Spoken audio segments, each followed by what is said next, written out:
आज 2 बार visa reject हो जाए तो आदमी व्यभिचार करने चला जाता है, 3 बार किसी ने वीजा रिजेक्ट कर दिया तो दारू पीने चला जाता है। उसका परमेश्वर के साथ कोई भी संबंध नहीं है। उसे लगता है कि यही चीजें मेरे लिए आशीष हैं। वो परमेश्वर की उपस्थिति को समझता नहीं।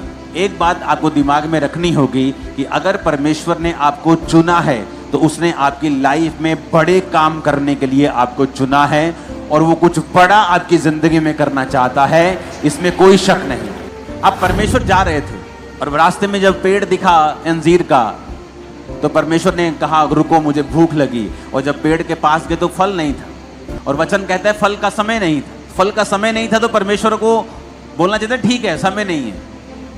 अब मैं सर्दियों में आम के पेड़ के पास जाऊंगा तो आम का पेड़ तो फल रहित होगा, तो मैं क्या कर सकता हूं। लेकिन बाइबल कहती परमेश्वर ने उस पेड़ को कहा सूख जा, अब से तेरा फल कोई ना खाए।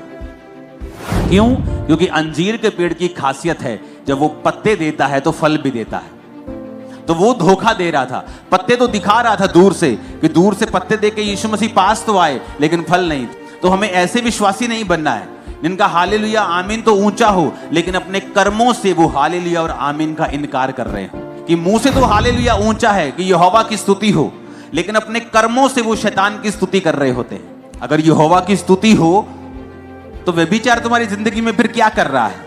चोरियां तुम्हारी लाइफ में फिर क्या कर रही हैं? निंदा चुगली तुम्हारी लाइफ में फिर क्या कर रही है? अगर यहोवा की स्तुति हो, अगर हालेलुया बोलना है तो अपनी जिंदगी को हालेलुया के जैसा करना भी है कि जब परमेश्वर तुम्हारा हालेलुया और आमीन देखे, तुम्हारी प्रार्थना को सुनकर तुम्हारे पास आए, तो उसे तुम फेक पेड़ की तरह ना दिखाई दो कि जिसके पत्ते तो हैं, जो ऊपर से अपने आप को धर्मी तो दिखा रहा है लेकिन अंदर से धर्मी नहीं है। अब आपको यह समझ आ गया कि परमेश्वर ने मुझे चुना है, मैंने उसे नहीं ग्रहण किया, उसने मुझे चुना है और इसलिए चुना है।